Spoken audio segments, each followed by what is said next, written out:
એક જણા એવું કીધું એના ગુરુને, ગુરુજી મારે ભગવાનને જોવા છે. ગુરુએ કીધું કે તારી તૈયારી કેટલી? કે તમે કહો એટલી. તો કે હું ટેસ્ટ કરીશ. બીજા દિવસે સવારે નદી કિનારે પ્રાર્થના કરવા માટે ગયા સવારની.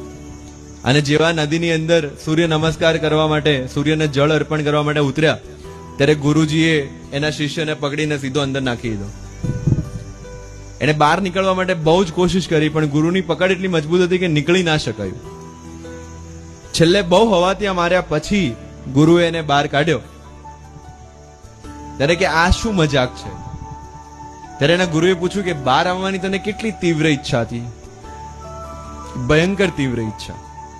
બસ કે આ તીવ્ર ઈચ્છા થશે ને ભગવાનને જોવાની, ત્યારે ભગવાન તને ઓટોમેટિક દેખાશે.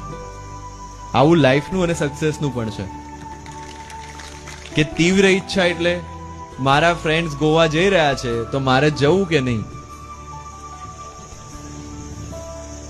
જો મારી એક્ઝામની તૈયારી ચાલુ છે તો એ વિચાર મારા દિમાગમાં આવવા પહેલા જ જો નીકળી જતો હોય તો સમજી લેવાનું કે આપણે આપણા સપનાની નજીક છે.